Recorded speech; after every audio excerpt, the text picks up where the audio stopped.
ಸದಸ್ಯ ಅನ್ನೋ ಒಂದು ಭಾವನೆಯಿಂದ ನಾನು ಎಸ್ ಎಲ್ ಕೃಷ್ಣರವರ ಕಾಲದಲ್ಲಿ ಎಸ್ ಎಲ್ ಕೃಷ್ಣರವರಿಗೆ ಪರಿಚಯವನ್ನು ಮಾಡಿಬಿಟ್ಟು ಅವತ್ತು ನಮ್ಮ ರಂಗನಾಥ ಕ್ಷೇತ್ರದಲ್ಲಿ ಪರಿಚಯವನ್ನು ಮಾಡಿ ಶೆಡ್ಗರಿಗೆ ಶಕ್ತಿ ತುಂಬಿಸುವಂತ ಕೆಲಸವನ್ನು ಮಾಡಿ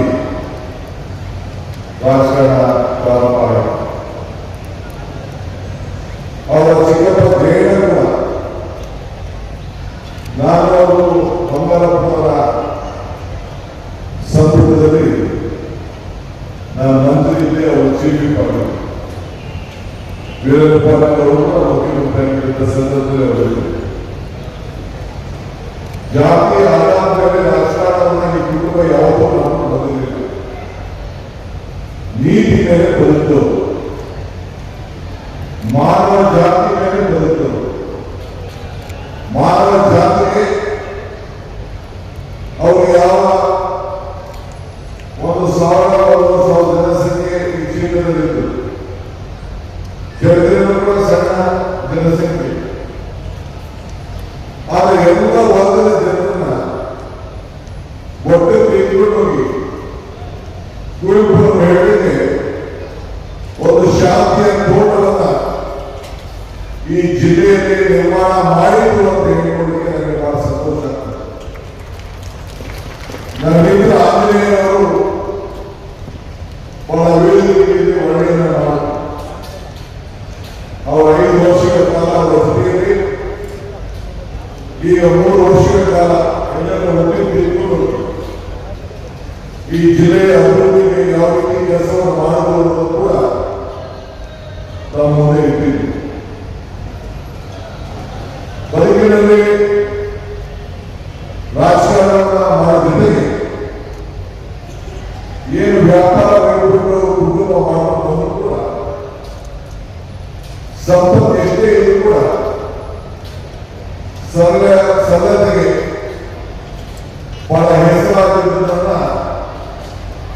ಎಲ್ಲರೂ ಕೂಡ ಹೊರಗೆ ದಾನಿಯಾಗಿ ಬರುವುದನ್ನ ಕುಟುಂಬ ನೀವೆಲ್ಲ ಕೂಡ ಅನುಭವಿಸಿದ್ದೀವಿ. ಸಂಪತ್ತಿಗೆ ನಾವು ಯಾವ ಕೈಗೆ ಸಾಧ್ಯ ಇಲ್ಲ.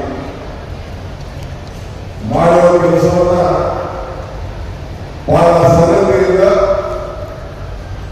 ಈ ಹಿರಿಯೂರು ಕ್ಷೇತ್ರ ಮತ್ತು ಚಳ್ಳಕೆರೆ ಕ್ಷೇತ್ರದ ಎಲ್ಲ ಜನರಿಗೆ, ವಿಶೇಷವಾಗಿ ಚಿತ್ರದುರ್ಗ ಜಿಲ್ಲೆಯ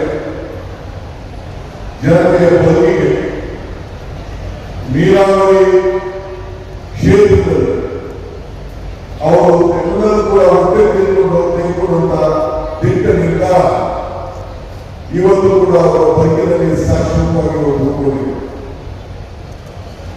ಇವತ್ತು ಅವರು ಹಿಂದೆ ಇರ್ಬೋದು, ಸಾಧನೆ ಇಲ್ಲದ ಸತ್ತರೆ ಸಾವಿಗೆ ಅವಮಾನ, ಆದರ್ಶ ಇಲ್ಲದೆ ಬದುಕಿದರೆ ಬದುಕಿಗೆ ಅವಮಾನ ಅಂತ ಹೇಳಿ ನಮ್ಮ ಹಿರಿಯರು ಮಾತನಾಡಿದ್ದಾರೆ. ಹಣ ಎಷ್ಟೇ ಇದ್ರೂ ಕೂಡ ಆದರೆ ಜನ ಕಡಿಮೆ ಇಲ್ಲ, ಅದು ಶಾಶ್ವತವಾಗಿ ಉಳಿದಿದ್ದಕ್ಕೆ ಇವತ್ತು ನಡೀತಾ ಇರುವಂತಹ ಒಂದು ನುಡಿನವನ ಸಮಾರಂಭ ಸಾಕ್ಷಿ ಅಂತ ಹೇಳಿ ನಾನು ಭಾವಿಸಿಕೊಂಡಿದ್ದೇನೆ. ಜೀವನದಲ್ಲಿ ನಾವು ಹೋರಾಟ ಮಾಡಿಲ್ಲ ಅಂದ್ರೆ ಪ್ರಗತಿ ಮಾಡಲಿಕ್ಕೆ ಸಾಧ್ಯ ಇಲ್ಲ. ನಮ್ಮ ಪಕ್ಷದ ಅಧ್ಯಕ್ಷ ಹರಿಪ್ರಸಾದ್ ಅವರು ರಾಹುಲ್ ಗಾಂಧಿ ಅವರು ಭಾರತ್ ಜೋಡೋ ಯಾತ್ರೆ ಮಾಡುವಂತ ಸಂದರ್ಭದಲ್ಲಿ ಅವರ ವಸ್ತುಗಳನ್ನು ನಮ್ಮ ರಾಜ್ಯದ ಜನತೆಯ ಪರವಾಗಿ ನಮ್ಮ ಪಕ್ಷದ ಪರವಾಗಿ ವಹಿಸಿಕೊಂಡಿದ್ದರು. ಇಡೀ ರಾಜ್ಯದ ಉದ್ದಕ್ಕೂ ಕೂಡ ನಾನು ಪಕ್ಷದ ಅಧ್ಯಕ್ಷ ಆಗಿದ್ದು ಕೂಡ ಬೆನ್ನೆಲುಬಾಗಿ ಯಾವ ರೀತಿ ಒಂದು ಸ್ವರೂಪವನ್ನು ಕೊಡಬೇಕು ಅಂತೇಳಿ ಅವರ ಕೆಲಸವನ್ನು ಮಾಡಿದಾಗ ಈ ಚಿತ್ರದುರ್ಗ ಜಿಲ್ಲೆಯಲ್ಲಿ ಮಧ್ಯರಾತ್ರಿ ಬಂದಂತ ಮಳೆಯಿಂದ ಯಾವ ರೀತಿ ತೊಂದರೆ ಆಯಿತು, ಅದಕ್ಕೆ ಯಾವ ರೀತಿ ಆ ಸಂದರ್ಭದಲ್ಲಿ ನಿಮ್ಮೆಲ್ಲರೂ ಕೂಡ ಒಟ್ಟಿಗೆ ನಿಂತುಕೊಂಡು ನಿಮ್ಮೆಲ್ಲರ ಸಹಕಾರದಿಂದ ಆ ಭಾರತ್ ಜೋಡೋ ಯಾತ್ರೆಗೆ ಯಾವ ತೊಂದರೆ ಆಗದೆ